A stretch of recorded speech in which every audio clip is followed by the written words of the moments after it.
There was once a boy named Kael who lived in a small mountain village at the edge of a forgotten kingdom.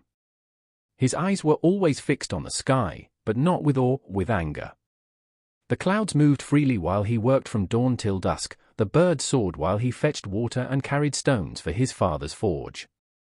The villagers often said Kael's mind was too wild for his humble life, but Kael believed the world had stolen something from him, the freedom to dream.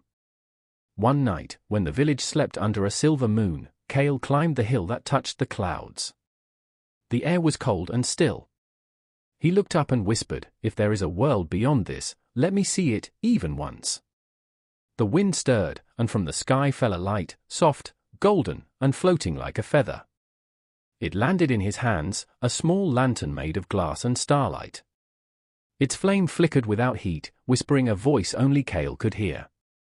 "Light the path you do not yet see," it said. Kael didn't understand, but he knew it was no ordinary flame. As he descended the hill, every step shimmered with light, revealing shapes in the fog, bridges made of mist, trees with glowing veins, and creatures that blinked from shadow to light. He had entered the world of Aeloria, a place where dreams shaped reality and thoughts had wings. The world of Aeloria. In Aeloria, rivers flowed upward, and mountains floated like islands in the clouds. Every being was formed from imagination itself, the whispering foxes that spoke in riddles, the moonfish that swam through starlight, and the wind shepherds who guided lost travelers. Kael wandered through this realm, his lantern lighting paths that shifted with his feelings. When he felt hope, the way glowed bright; when he felt fear, shadows grew long. Soon he met an old woman wrapped in crystal vines. Her eyes shimmered with galaxies. "You carry the lantern of Aeloria," she said. "It reveals the world not as it is, but as you are. It feeds on your thoughts, your doubts, your courage, your dreams." Kael asked, "Can it take me anywhere I wish?" She smiled. "Yes, but every light burns something, and every wish has a shadow." Kael didn't listen. He wanted only to see the impossible. With the lantern in hand, Kael walked for days, or maybe years, across floating fields of crystal grass and through valleys where the stars touched the earth. Each place answered a secret longing in his heart. He imagined a palace, and there it stood. He imagined music, and the sky began to sing. Every desire was fulfilled before he even spoke it. But soon, the lights began to fade. The more Kael wished, the weaker the lantern grew. The world around him started to tremble, and whispers echoed from the dark. "You take but do not give," they said.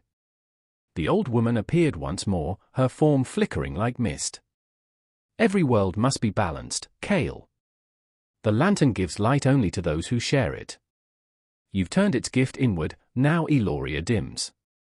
Kael looked around, the rivers turned to glass, the floating mountains began to sink. He realized that everything in Aeloria was tied to his heart. His selfishness was poisoning the beauty he loved. The choice of light. The woman pointed to a cliff where 1,000 lost souls stood, holding dark lanterns, people who had come before him, dreamers who had also taken without giving. Their eyes were hollow, their worlds extinguished. "You can join them," she said softly, "or you can light the world again. But to do so, you must give up the flame that grants you everything." Kael trembled. To lose the lantern was to lose his dreams. But as he looked around at the fading skies and dying stars, something inside him shifted. For the first time, he wanted not to take, but to give. He held up the lantern and whispered, "Let the world shine again." The flame blazed brighter than ever, then burst into 1,000 pieces of light that rained down upon Aeloria. The rivers began to flow, the sky turned golden, and every creature awoke in joy. Kael felt his strength fade, but his heart was full. The woman's voice echoed one last time, "The brightest light is born from surrender." Kael opened his eyes and found himself once again on the mountain hill above his village. The dawn was breaking.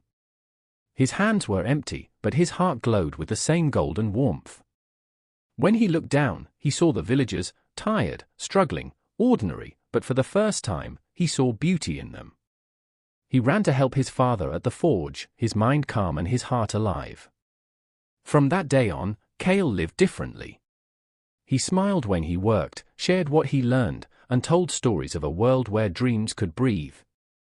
The villagers thought him strange but kind. Some nights, when the sky was clear, they swore they saw a golden light flicker on the hill, as if a lantern still burned, waiting for another dreamer brave enough to hold it. Moral of the story. The story of the Lantern of Aeloria teaches that imagination is a gift, but it must serve more than one's desires. The light of dreams grows only when shared with others. True fulfillment comes not from having everything, but from giving something back to the world that gives us life.